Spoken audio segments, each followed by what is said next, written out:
नमो अरिहन्ताणं नमो सिद्धाणं नमो आयर्याणं नमो वज्रायाणं नमो लो सव्वसाहूणम्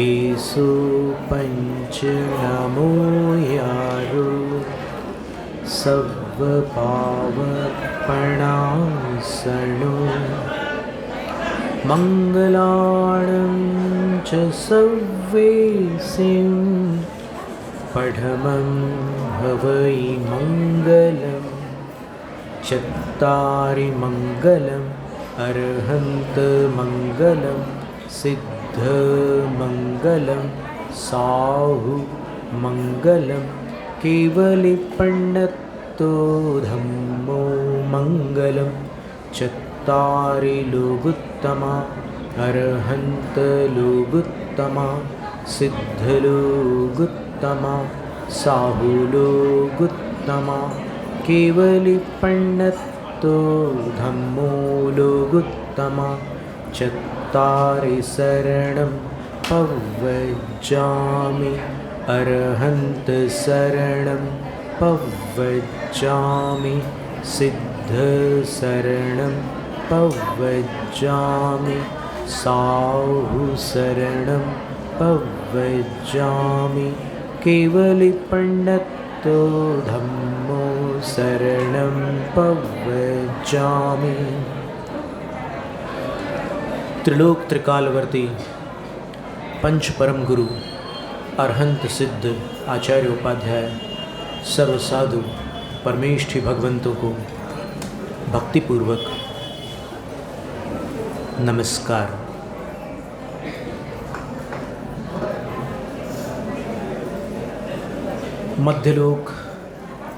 मध्यलोक के मध्य में जम्बूद्वीप, जम्बूद्वीप के दक्षिण भाग में भरत क्षेत्र में आर्यखंड और काल की अपेक्षा हुंडाव सर्पणी काल, इस काल के धर्म तीर्थ शासन नायक प्रथम तीर्थंकर वृषभदेव भगवान को आदि लेकर अंतिम तीर्थंकर भगवान महावीर स्वामी तत्पर्यंत 24 जिनराजों को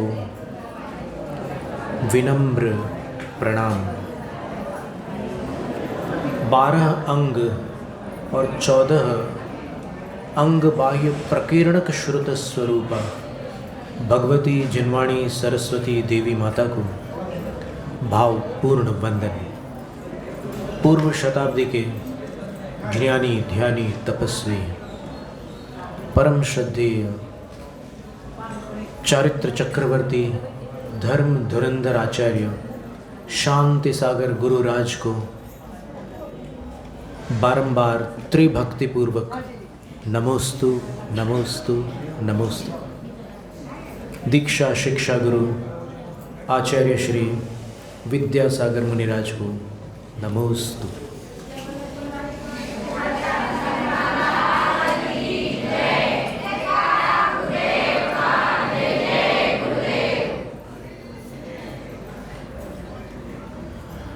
आज 5वां दिन है। वैसे सब लोग गिन ही रहे हैं दिनों को तो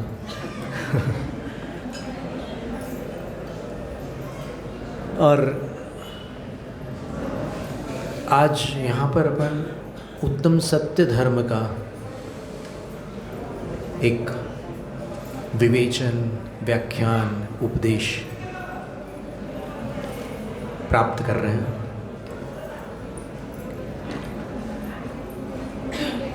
जैन शासन में अथवा कह लें जैन धर्म में वचन संबंधी जो आचरणगत यम और नियम है उनको जान लेना आवश्यक है, क्योंकि सत्य धर्म का संबंध वचनों से है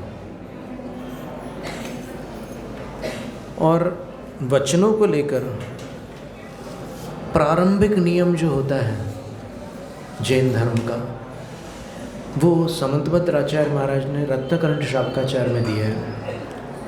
स्थूल मलिकं न वदति न परान् वादयति सत्यमपि विपदे।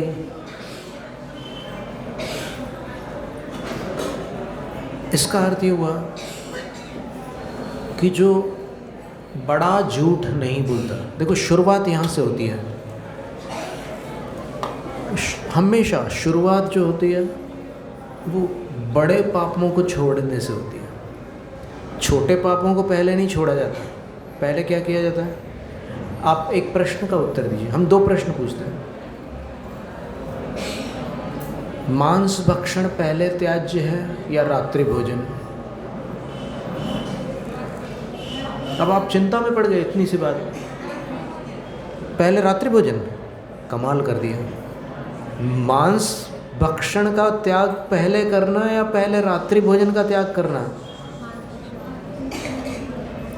किस में ज़्यादा पाप है? दोनों में बराबर पाप है। कैसी बात करते हो?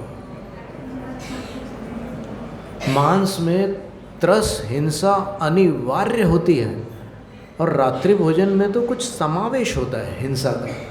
ये तो साक्षात हिंसा स्वरूप है। बिना किसी की जान लिए मांसाहार हो ही नहीं सकता। तो पहले किसका त्याग होगा? मांस का त्याग होगा, ठीक है ना। मांस में मछली अंडा सब कुछ सम्मिलित है। इसी प्रकार दूसरा प्रश्न है हमारा, सावधान रहकर सुनना। पहले शराब का त्याग होगा या अनछने पानी का? फिर सोच में पड़ गया। ये समस्या है असली में। आज जैन धर्म का जो यथार्थ रूप है वो जैनियों तक पहुंचा ही नहीं है। जितने वक्ता आए उन्होंने अपने मन से जो बताना था बताकर चले गए।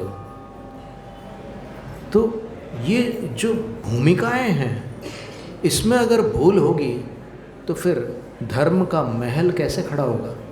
यदि नींव खोटी होगी तो कैसे काम चलेगा? तो पहले बड़े पाप का त्याग होता है। समझ में आया? जैसे खंडवा में एक डॉक्टर थे और एक वकील थे। उन्होंने पूजा का त्याग किया था कि हम भगवान की पूजा नहीं करेंगे।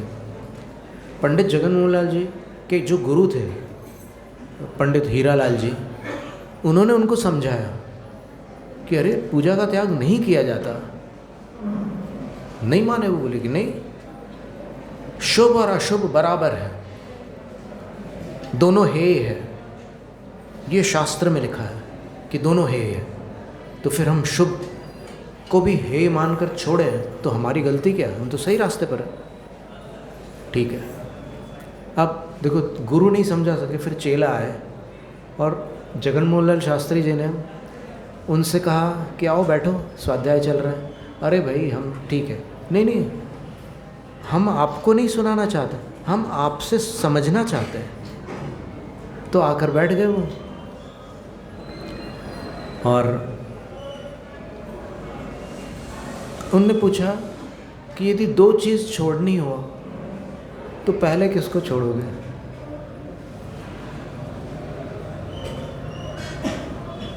दो चीज़ छोड़नी है, शुभ और अशुभ, ये दोनों त्याज्य है ना। पहले किसको छोड़ोगे?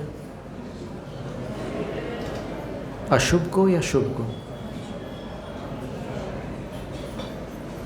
तो उन्होंने कहा कि अशुभ को। तो फिर उन्होंने पूछा कि आपने वकालत और डॉक्टरी छोड़ी? नहीं। फिर आपने वहाँ पर जो दुनिया भर के सब गुणा भाग होते हैं, वहाँ पर पाप का आश्रव भरपूर होता है। तो उसका पाप का आश्रव का आपने त्याग नहीं किया और आपने पूजा का त्याग कर दिया, पुण्य के आश्रव का। ये कैसा क्रम लगा दिया आपने? अरे पंडित जी अब समझ में आया, ओहो हम करेंगे बोले पूजा। बोले कि पंडित जी बोले कि बुरा मत मानना, आपने कहा था, उनने आते ही साथ कहा था कि आपके गुरु हमें नहीं समझा सके, आप क्या समझाओगे? तो पंडित जी ने कहा कि हम समझने आए हैं, हम समझाने नहीं आए। बोले कि अब समझ में आया? बोले कि तुम खुद बोल रहे हो कि अब समझ में आया, मैं तो समझाने नहीं आया था, मैं तो समझने आया था और तुम खुद समझ गए। तो फिर कभी कभी जो गुरु नहीं समझा सकते वो चेला समझा देते हैं, फिर वो राइट हो गया। तो इसी तरह बहुत सारी ऐसी बातें हैं जैन धर्म की जो अपने को समझनी है। सत्य की बात चलती है तो उसका पहला कदम जो है वो अणुव्रत है। अणु का अर्थ है छोटा। उसमें क्या करना पड़ता है?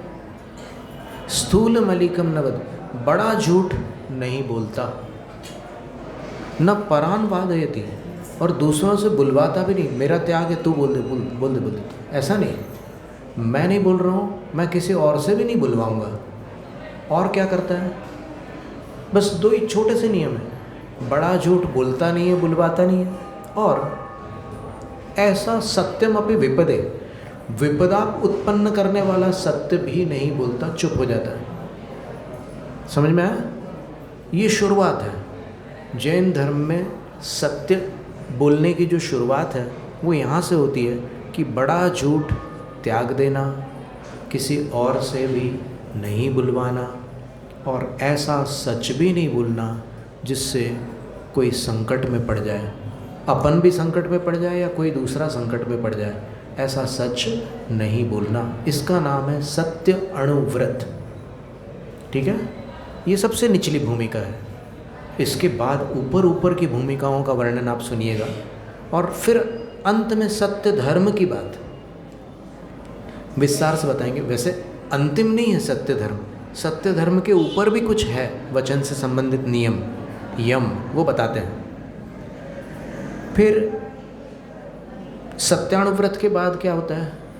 जब दीक्षा लेते हैं तब क्या करते हैं?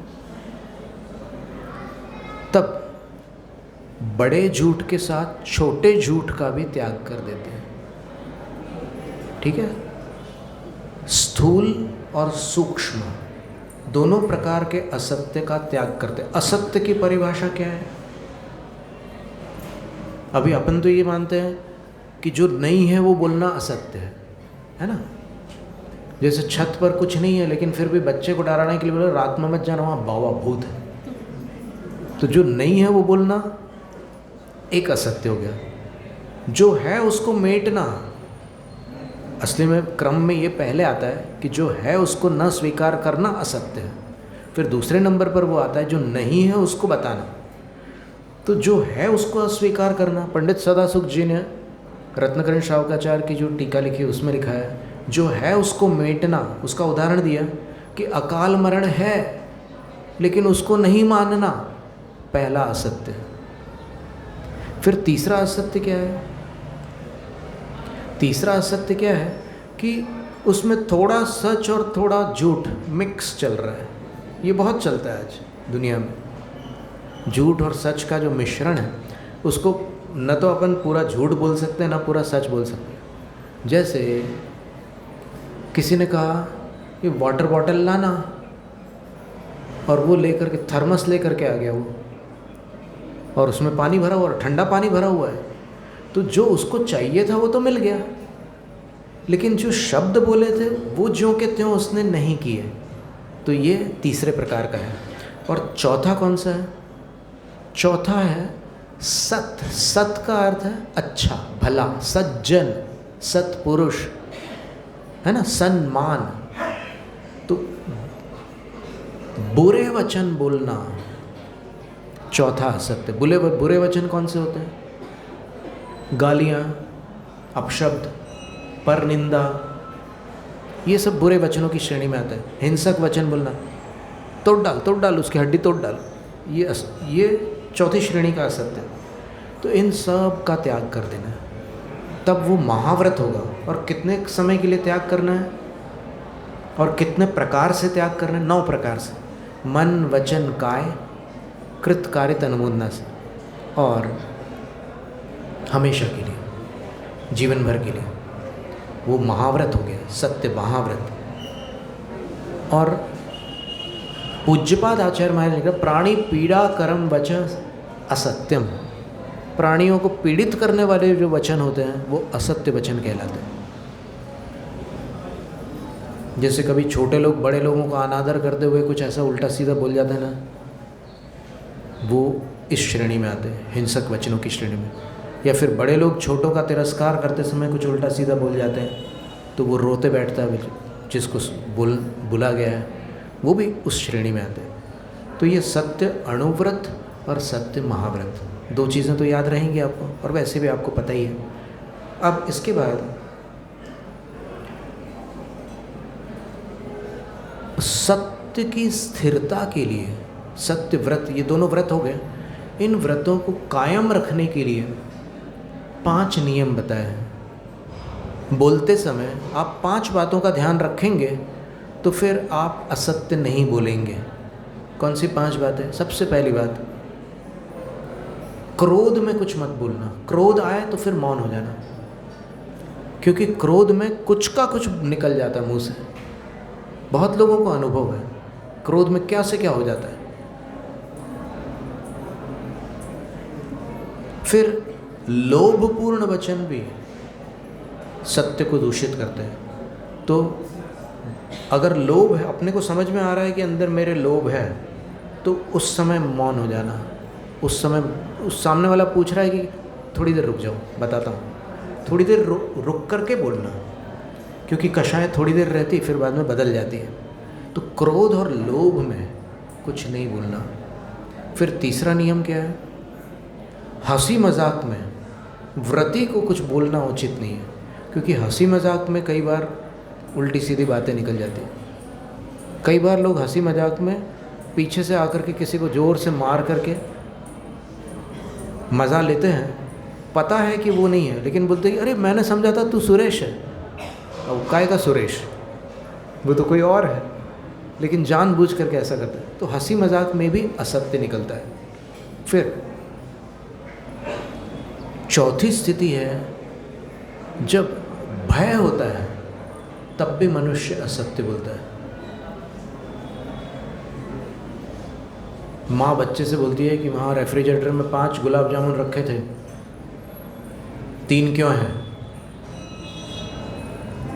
तो बच्चा डर जाता है, क्या बच्चा तगड़ी धुलाई होगी, तो फिर क्या उत्तर देता है कि मुझे तो पता ही नहीं, मैं तो बाहर था। अब ये क्या है?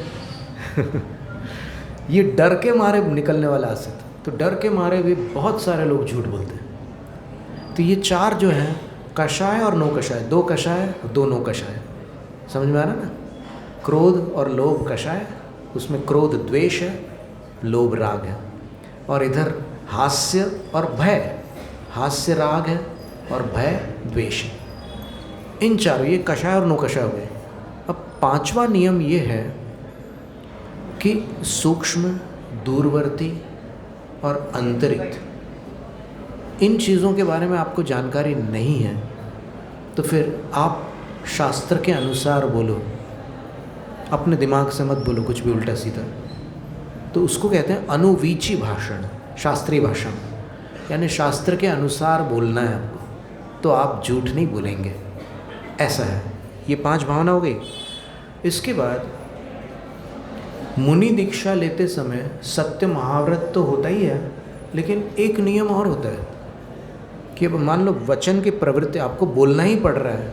सत्य महाव्रत में तो असत्य का त्याग था, ठीक है ना? और अब बोलना कैसे है? सच, महाव्रत त्याग रूप है और समिति प्रवृत्ति रूप है। बोलना कैसे है? तो बोलते हैं भाषा समिति से बोलना। भाषा समिति क्या है?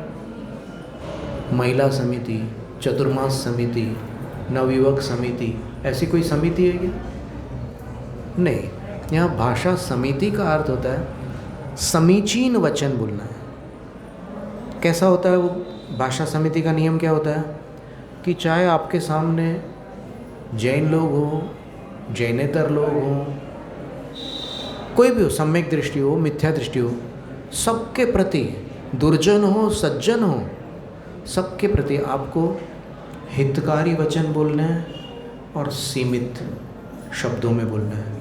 इसका नाम भाषा समिति है। और फिर वचनों को पूरी तरह रोक लेना वचन गुप्ती है। सम्यक योग निग्रहो गुप्ती, बिल्कुल अच्छी भावना के साथ धर्म ध्यान, शुक्ल ध्यान के निमित्त मौन धारण कर लेना, वचन गुप्ती, ये भी वचन संबंधी ही नियम है। कितने सारे नियम हो गए? अणुव्रत, महाव्रत, 5 भावनाएं, भाषा समिति, वचन गुप्ती। ठीक है। वचन गुप्ती में जाने के बाद ही शुद्धोपयोग होता है, और शुद्धोपयोग से ही केवल ज्ञान होता है, और केवल ज्ञान से ही मोक्ष होता है। तो अंतिम वही है वचन गुप्ती। पर ये सत्य धर्म आज जिसका पर्व अपन मना रहे हैं, दशलक्षणी पर्व में सत्य धर्म का एक दिन है, तो ये क्या चीज़ है? ये सत्य महाव्रत नहीं है, ये सत्य अणुव्रत नहीं है, ये भाषा समिति नहीं है, ये वचन गुप्ती नहीं है, ये 5 भावना भी नहीं है, जिनको 5 नियम के रूप में बताया था ना, क्रोध में नहीं बोलना, लोभ में नहीं बोलना, ये भी नहीं है। तो फिर सत्य धर्म है क्या? तो सब इसका बहुत सावधानी से उत्तर सुनिएगा, क्योंकि इसका उत्तर बहुत कम जगह अपने को सुनने मिलता है। ये सत्य धर्म क्या है? सब सत्य के बारे में बहुत बोलते हैं लोग, लेकिन सत्य धर्म क्या है ये कम लोग बताते हैं। पर आचार्यों ने बड़ी कृपा की है, उन्होंने बताया सत्य धर्म वो है जो अर्थात जो श्रावक हैं, मुनिजन हैं, भक्तजन हैं, उनके बीच बोला जाता है। कब बोला जाता है और कितनी मात्रा में बोला जाता है, क्यों बोला जाता है? तो फिर उसका उत्तर दिया, सत्सु प्रशस्तेषु साधुषु तद्भक्तेषु वा। साधुओं के प्रति ये वचन बोला जाता है, सत्य धर्म में जो बोलना है वो, और उनके भक्तों के प्रति भी ये वचन बोला जाता है। और बहुष्वपि वक्तव्यम, बहुवपि वक्तव्यम, ज़्यादा भी बोलें तो इसमें चलेगा। भाषा समिति में ज़्यादा नहीं बोल सकते, भाषा समिति में बहुत गिने चुने शब्दों में कुछ बोलना होता है, लेकिन सत्य धर्म में विस्तार के साथ भी बोला जा सकता है। क्यों? क्योंकि इंसान से भूल होती है। ऐसा कोई है जिसने कभी भूल न की हो? इस सभा में कोई ऐसा है जिससे कभी गलती न हुई हो? होती है, सबसे गलती होती है। तो जिनसे गलती हो रही है, जो गुमराह हो रहे हैं, राह भटक रहे हैं, उनको समझाने के लिए ज्ञान, चारित्र आदि का जो उपदेश दिया जाता है, अनेक प्रकार की युक्तियों से उसको समझाया जाता है और उसको धर्म में स्थिर किया जाता है। वो जो वचन होते हैं, अब समझ में आया? वो सत्य धर्म। क्यों सत्य धर्म कह रहे हैं उसको? क्योंकि उसने उस गुमराह होने वाले व्यक्ति को सही राह दिखाई। सही का अर्थ सत्य है, और राह दिखाने का मतलब धर्म है। सत्य धर्म, सही राह दिखाना। और कभी कभी कुछ लोगों के मन में संदेह होता है, उनकी श्रद्धा थोड़ी सी चंचल होती है, तो उनको भी स्थिर करना। 2 प्रकार से लोग डगमगाते हैं, एक श्रद्धा से डगमगाते हैं और एक आचरण से डगमगाते हैं। तो दोनों को सही रास्ते पर लाना सत्य धर्म है। एक बार आचार्य विद्यासागर महाराज श्री मुक्तागिरी में विराजमान थे, सन 90-91 की बात है, और किसी बहन को उनसे कुछ बात करनी थी, लेकिन वो जो बात थी वो किसी के सामने नहीं कर सकती थी। यहाँ तक के कि वो कोई साधु भी अगर बैठे हो तो वो बात नहीं बता सकती थी, लेकिन उसको बताना ज़रूरी था गुरु को।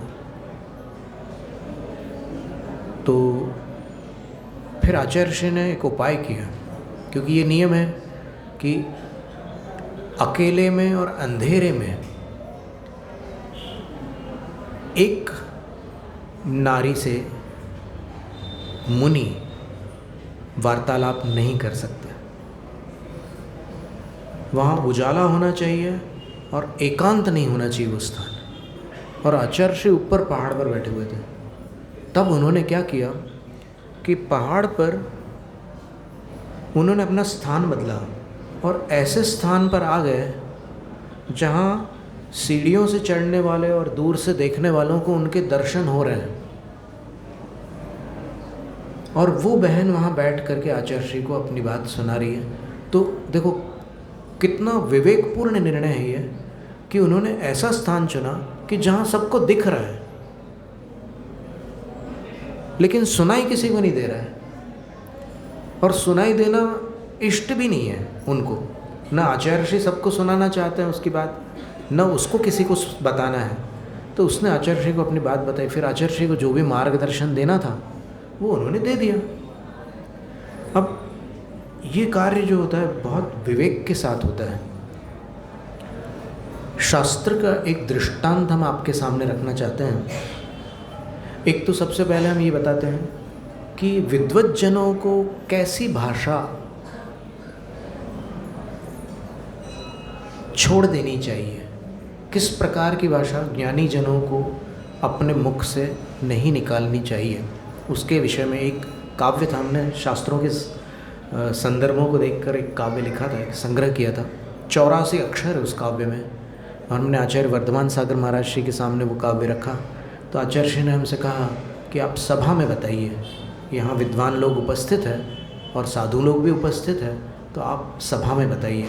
तो फिर ये वचन थे, नोद्दंडन नाप्यसभ्यम न कलहजनकम न प्रमाणव्यपेतम नो वा निम्नस्तरीयं न गरलकटुकं नाप्यसत्यं न दुष्टं नाशिष्टं नाप्यनिष्टं न हितविरहितं नापि निन्दाविशिष्टं न ग्राम्यं जातु विद्वान् प्रियहितमितवाक् वक्तिना संगतं वा।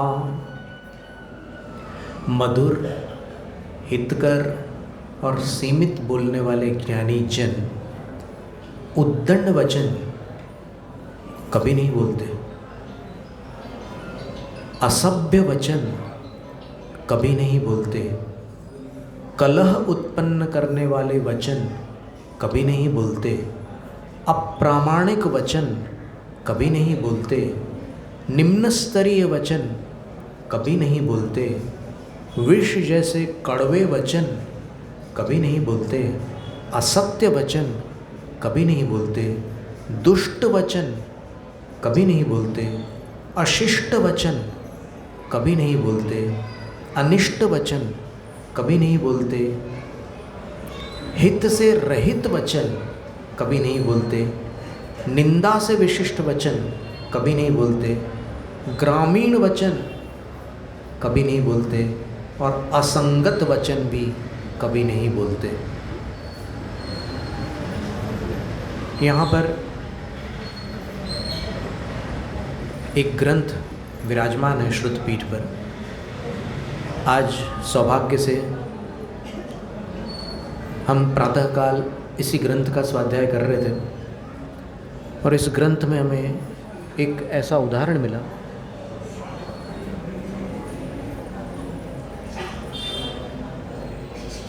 कोई आवश्यक वार्तालाप हो रहा है तो हम मौन हो जाते हैं।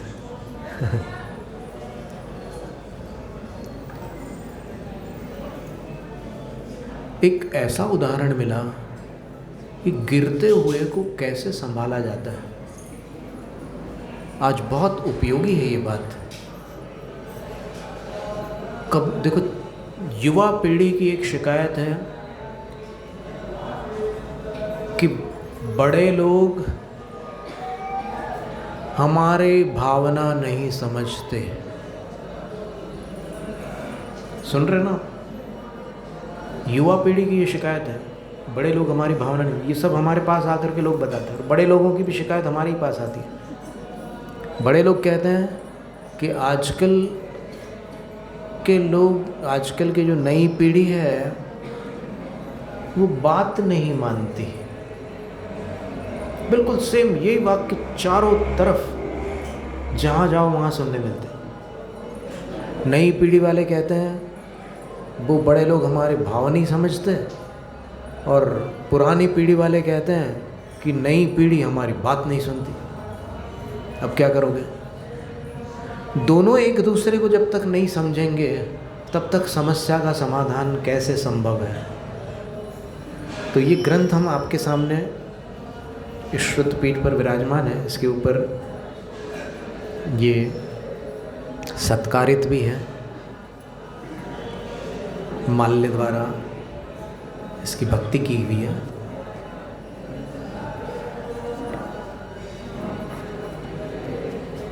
भाव पाहुड़ की गाथा क्रमांक, इसको ठीक कर दिया, 51।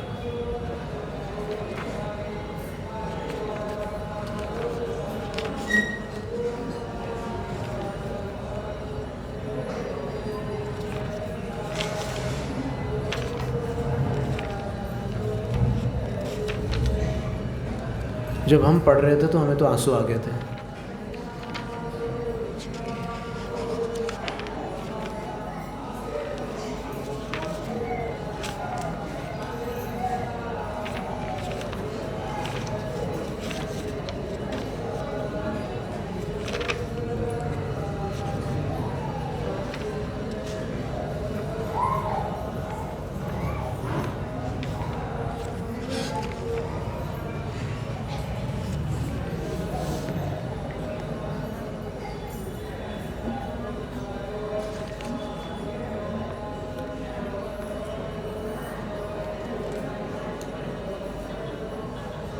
श्रेणिक राजा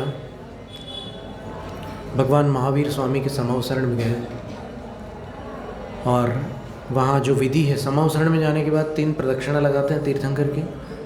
3 प्रदक्षिणा लगा करके वहाँ द्रव्य होते हैं, पीठ के ऊपर द्रव्य उपस्थित विराजमान होते हैं, तो उन द्रव्यों से पूजा करते हैं, अथवा जो घर से लेकर के आए हैं वो अपने द्रव्यों से पूजा करते हैं। फिर पूजा करने के बाद भगवान की स्तुति करते हैं। स्तुति करने के बाद जब असंख्यात कर्मों के पापों की निर्जरा हो जाती है, असंख्यात पाप झड़ जाते हैं इन 3 क्रियाओं से। कौन सी 3 क्रियाएं? 3 परिक्रमा, पूजा और स्तुति। इनसे असंख्यात गुण श्रेणी निर्जरा करने के बाद वो अपने स्थान पर बैठते हैं। जैसे मनुष्य है तो मनुष्यों का जो कक्ष है उसमें बैठेंगे। तो राजा श्रेणिक जब अपने कक्ष में प्रवेश कर रहे थे तो उसी समय एक देव वैमानिक देवों के कक्ष में, कल्पवासी देवों के कक्ष में प्रवेश कर रहा था।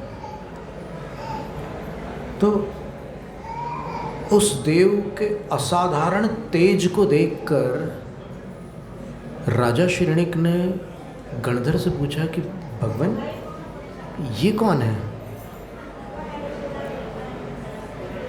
और मेरा मुख्य प्रश्न आज का ये है कि इस अवसर्पिणी काल में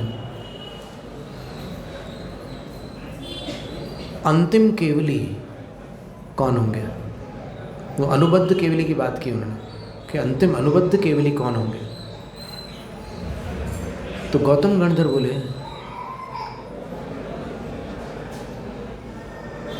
कि जिस देव के बारे में तुमने पूछा ना, वो ही इस हुंडावसर्पिणी काल के अंतिम अनुबद्ध केवली होने वाले हैं।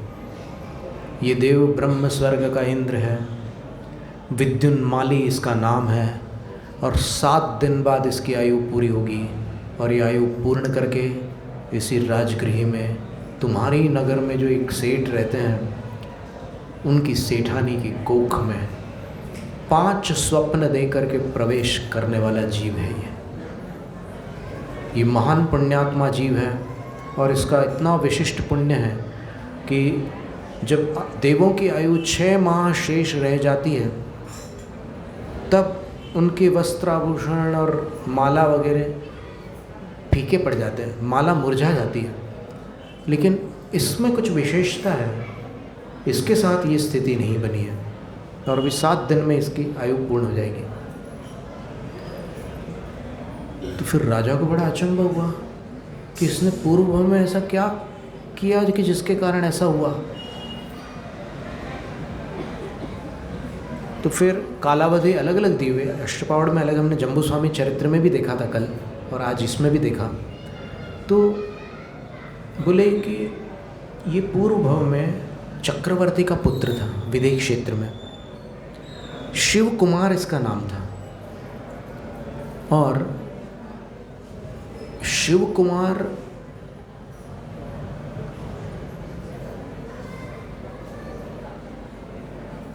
अपने पिछले मनुष्य भव में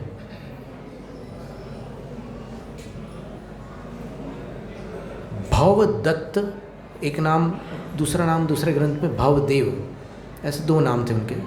तो या तो भवदेव या भवदत्त। उस जीवन में इनके बड़े भाई भावदेव थे, जिन्होंने मुनि दीक्षा ली थी और एक सच्चे साधु बनकर के वो अपनी तपस्या में लीन थे। और जब एक दिन आहार के लिए आए यहाँ, तो उन्होंने अपने भाई को देखा और भाई से कहा कि देख, तू अपना मनुष्य भाव नष्ट मत कर, तू मेरे साथ चल, दीक्षा ले ले, उसी में तेरी भलाई है। और उसको बात समझ में आई और उसने जाकर के दीक्षा ली। और घर पर पत्नी थी, नवविवाहिता पत्नी थी, उसका नाम भी नागश्री या नागवसु ऐसे नाम आए हैं। तो दीक्षा लेने के बाद थोड़े समय तक तो उनका मन लगा, लेकिन उसके बाद फिर घर की याद आने लग गई उनको कि अरे मेरी वाइफ क्या कर रही होगी। ऐसे उसका मन विचलित होने लगा और बस उसने फिर उनके साथ, साधुओं के साथ रहते हुए भी वो अपना घर याद करते रहते थे। वो बाहर से सब कुछ करते थे साधुओं की क्रिया, लेकिन अंदर से वो घर छूटा नहीं था उनका। 12 वर्ष बीत गए। एक बार वो अकेले उसी स्थान पर आए जहाँ पर उनकी पत्नी रहती हुई, उनका घर था, वहीं आए और वहाँ आकर के वो जिनालय में विराजमान हुए। जिनालय में एक सुव्रता नाम की गणनीय आर्यिका थी, उनने आकर मुनिराज की वंदना की और फिर उनसे क्षेम कुशल पूछी। तो मुनिराज ने सब बताया कि ठीक है, सब कुछ अच्छा चल रहा है। फिर अचानक मुनिराज ने पूछा कि यहाँ पर 2 भाइयों ने दीक्षा ली थी, उनका घर बार अभी कैसा क्या है। तो फिर ऐसा प्रश्न सुन करके आर्यिका संघ को बड़ा आश्चर्य हुआ कि 2 भाइयों ने दीक्षा ली थी, यहाँ तक तो ठीक है, लेकिन उनका घर बार अभी कैसा क्या चल रहा है। ये बात सुन करके उनको समझ में आया कि बात तो कुछ खटकने वाली बात है। बोले कि उनमें जो छोटा भाई था उसका विवाह हुआ था, उसकी पत्नी कैसी क्या है कि जब विवेक नष्ट हो जाता है और आतुरता उत्पन्न हो जाती है तो फिर मनुष्य बोलते बोलते संभल नहीं पाता और एकदम उसके मुंह से ये सब चीज़ें निकल जाती हैं। तो इन शब्दों को सुन करके वो समझ गई आर्यिका कि इनको कुछ भावदेव की पत्नी के बारे में जानने की उत्कंठा हो रही है। जम्बू स्वामी चरित्र में लिखा है कि उस समय आर्यिका ने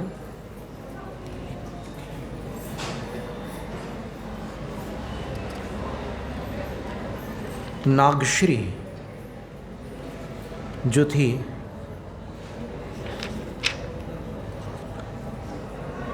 आर्यिका ने उनको 2 बातें सुनाई। पहली बात,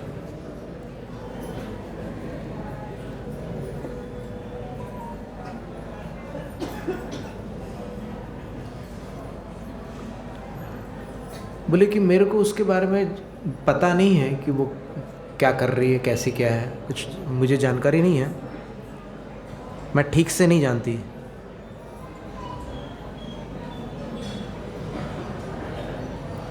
पर मैं अपने संघ की आर्यिकाओं के साथ में कुछ चर्चा कर रही हूँ, आप यहीं विराजिए, आपका सानिध्य अच्छा रहेगा, तो आप अभी यहीं रहिए, मैं थोड़ी सी वार्ता कर रही हूँ, तो आप यहीं विराजिए।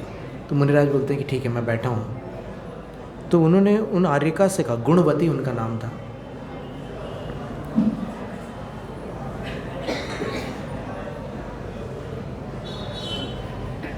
एक व्यापारी था, बोले उसकी नौकरानी का एक लड़का था,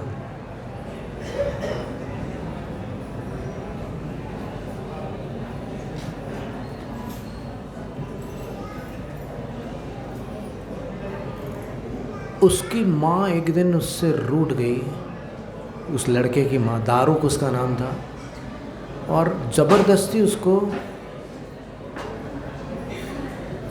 सेठ का जूठा भोजन करा दिया। उस लड़के को उल्टी हो गई।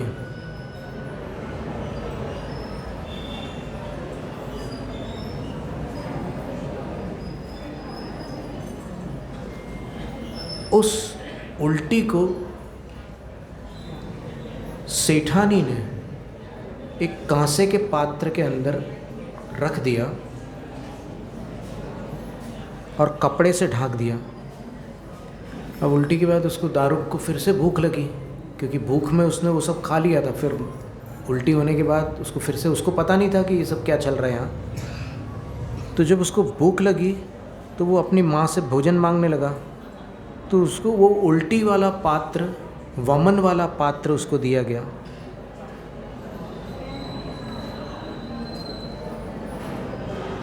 तो हे गुणवती, सुव्रता आर्यिका कह रही है गुणवती आर्यिका से, वो गणनी है, गुराणी है, वो उनसे कह रही है कि हे गुणवती, उस लड़के ने कहा कि मैं मर जाऊंगा,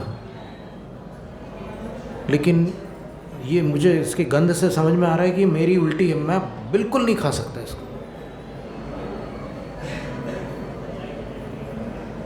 माता जी, बड़ी माता जी कहती है छोटी माता जी से कि हे गुणवती आर्यिके, तुम बताओ कि जब वो नौकर का पुत्र उल्टी खाने को तैयार नहीं हुआ, तो कोई साधु त्यागी हुई वस्तु की कामना कैसे कर सकते हैं?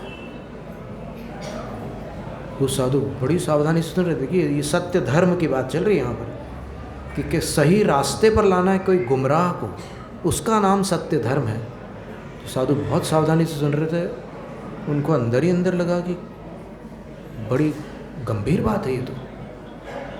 फिर वो बोलती है, हे गुणवती, सावधान मन होकर ये दूसरी बात सुन। नरपाल नाम के एक राजा ने एक कुत्ते को इतने ठाठ से पाला कि उसको कभी साधारण भोजन देता ही नहीं था। उसको हमेशा मिष्टान्न और पकवान नहीं खिलाता था। और एक दिन उस कुत्ते को आभूषण और वस्त्र पहनाकर राजा ने उसको एक रथ पर बैठाल कर नगर में भ्रमण किया, प्रक्रिया की, और उसको पालकी में आरूढ़ किया।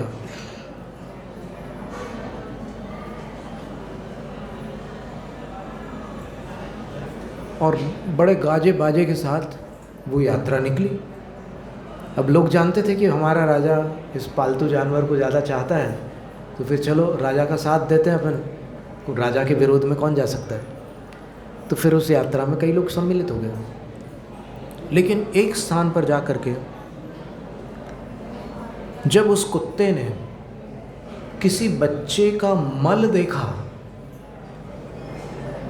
तो वो मिष्टान्न पकवान भूल गया और वो उस पालकी से कूदा और उसने जाकर के वो गंदा खाना चालू कर दिया। राजा को इतना क्रोध आया कि फिर उसने कभी उस कुत्ते को अपने पास नहीं आने दिया, उसको भगा दिया वहाँ से। तो आर्यिका बोलती है कि जिसको श्रेष्ठ वातावरण मिला है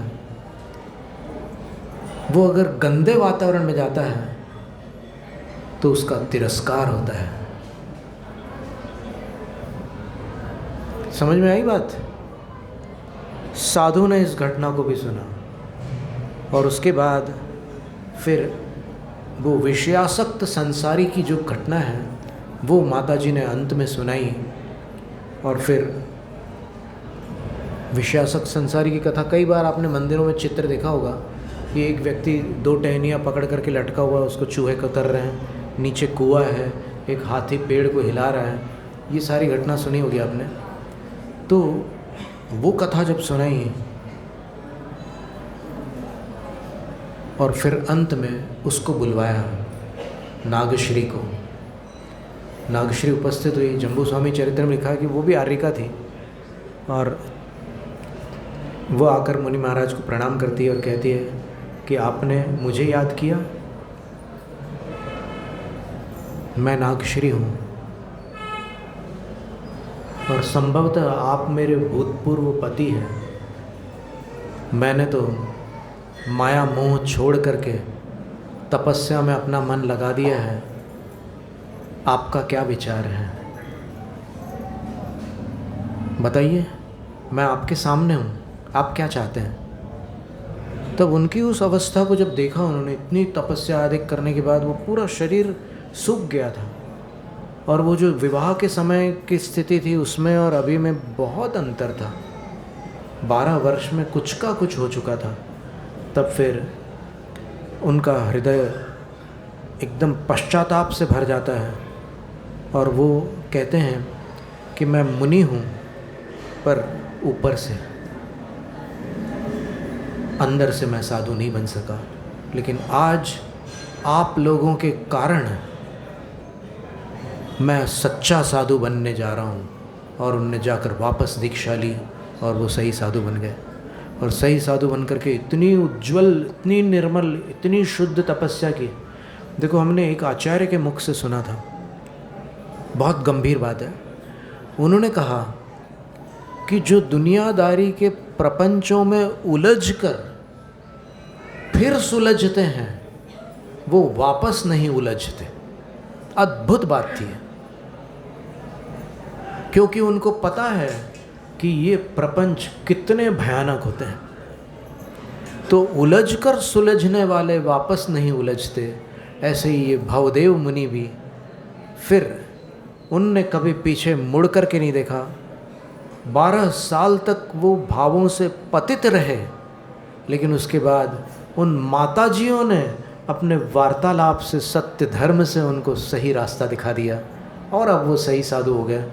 और इतनी तपस्या की उन्होंने कि तपस्या करते करते फिर उनको देवगति प्राप्त हुई। देवगति से फिर वो चक्रवर्ती के पुत्र बने विदेह क्षेत्र में। और चक्रवर्ती के पुत्र बनने के बाद फिर एक कथा आती है, एक बड़ी लंबी कथा है, लेकिन उन्होंने ऐसी साधना की, ब्रह्मचर्य की इतनी अद्भुत साधना की उन्होंने कि उसके परिणाम स्वरूप वो ब्रह्म स्वर्ग के इंद्र पद को प्राप्त हुए। वही ये विद्युन्माली देव है। कौन? श्रेणिक राजा ने जिनके बारे में पूछा था ना। और यही अंतिम अनुबद्ध केवली होने वाले हैं। और अगर तुम नाम जानना चाहो कि अंतिम अनुबद्ध केवली का नाम क्या होगा, तो उनका नाम होगा जम्बू स्वामी। तो इसी तरह अपन, क्या होता है कि कभी कभी समझाते समय कड़वा भी बोलना पड़ता है। आवाज़ दूर तक नहीं जा रही होगी ना। कभी कभी समझाते समय कड़वा भी बोलना पड़ता है। कभी कभी समझाते समय अलग अलग प्रकार से समझाना पड़ता है, पर वो सब उद्देश्य निर्मल होने के कारण सत्य धर्म की श्रेणी में ही आता है। अंततः अगर कोई सुधर जाए और सही रास्ते पर आ जाए, कई बार जवानी में लोग भटकते हैं तो उनको सही रास्ते पर लाना होता है। एक बार एक माँ से किसी ने पूछा कि आपका बेटा बाहर पढ़ने जा रहा है, कहीं बिगड़ गया तो?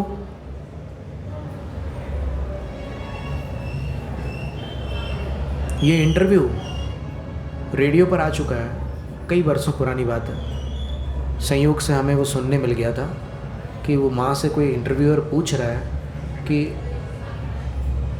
तुम्हारा बेटा बाहर पढ़ने जा रहा है, कहीं बिगड़ गया तो? क्योंकि बाहर जाने वाले बहुत से बेटे बेटियां गुमराह हो जाते हैं संगति में पढ़कर, तब क्या करोगे? तो माँ बोलती है कि ऐसा नहीं हो सकता।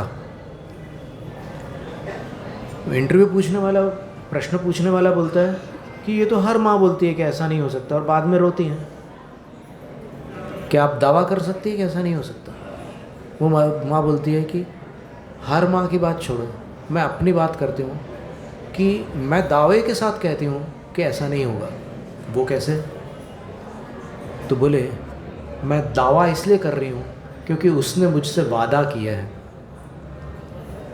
तो फिर इंटरव्यू वाला बोलता है कि अरे वादा तो बहुत लोग तोड़ देते हैं। नहीं, बोले कि मेरे से एक अलग प्रकार का वादा किया है।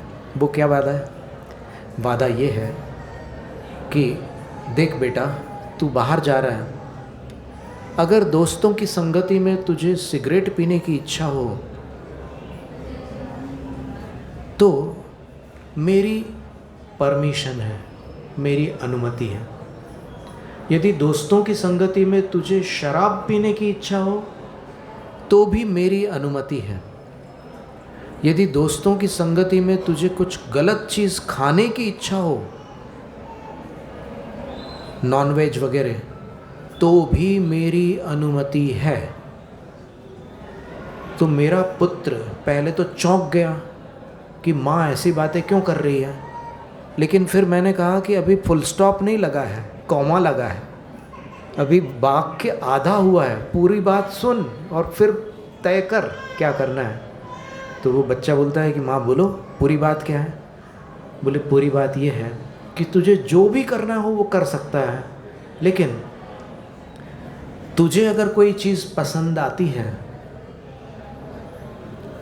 तो सबसे पहले, अगर तुझे शराब पसंद है तो तुझे सबसे पहले मुझे ला करके शराब पिलानी होगी। मेरी अनुमति है, तू ज़रूर पीना, लेकिन उसके पहले तू मुझे ला करके देना। तुझे अगर सिगरेट पीना है, मुझे और तेरी बहन को भी, दोनों को, हम दोनों को। और अगर तुझे शराब, सिगरेट, कोई भी चीज़ खानी पीनी हो तो तू हमें ला करके देना पहले। तो बस ऐसा वादा किया है उसने कि जी माँ, मैं यही करूँगा, अगर मुझे कोई चीज़ वैसी लगी तो सबसे पहले तुम्हारे पास लेकर के आऊँगा, अपनी बहन के पास लेकर के आऊँगा। तो इसलिए मुझे विश्वास है कि वो गुमराह नहीं होगा। देखिए माँ के अंदर कैसा दिमाग चलता है। कई बार जो काम कोई नहीं सोच सकता, वो उपाय माँ को सूझ जाता है। एक माताजी थी, एक महाराज मान ही नहीं रहे थे, उनको सब लोग थक गए मना मना कर। तो वो माताजी गई, अभी हमारे आंखों के सामने की घटना है, वो मान ही नहीं रहे थे। कुछ सर्दी का मौसम था और वो ऐसे फर्श पर बैठ रहे थे, मान ही रहे। उनको सब लोग समझा रहे थे कि चटाई पर बैठो, सर्दी हो जाएगी, बुखार आ जाएगा, कुछ हो जाएगा। वो मानने को तैयार ही नहीं थे। फिर वो माताजी गई, मैत्री श्री माता जी ऐसा कुछ नाम था उनका, और उन्होंने जाकर के उनसे एक वाक्य बोला धीमे से, और महाराज तुरंत मान गए। वहाँ जितना पूरा आर्य का संघ बैठा हुआ और फिर कई साधु लोग, सब लोग अचंभित रह गए कि देखो कैसा क्या दिमाग चल जाता है। तो माताओं के दिमाग का कोई मतलब कोई उसकी कल्पना नहीं कर सकता। ऐसे उपाय कई बार माताएं हार मान लेती है, हार मानने का सवाल ही नहीं उठता। आप और सोचो तो कोई ना कोई रास्ता निकल ही आएगा। पुराण पुरुषों को किसने संस्कारित किया था? माताओं ने ही किया था। बड़े बड़े मोक्षगामियों को किसने संस्कारित किया था? माताओं ने। तो इसी प्रकार माताएं अपने संतान को संस्कारित करके गुमराह होने से बचा सकती है। फिर कुछ वचन है ऐसे कि बिल्कुल समय पर समयोचित वचन बोलो तो काम अच्छा हो जाता है। इसका नाम सत्य धर्म है। ओम ह्रीम उत्तम सत्य धर्मांगाय नमः।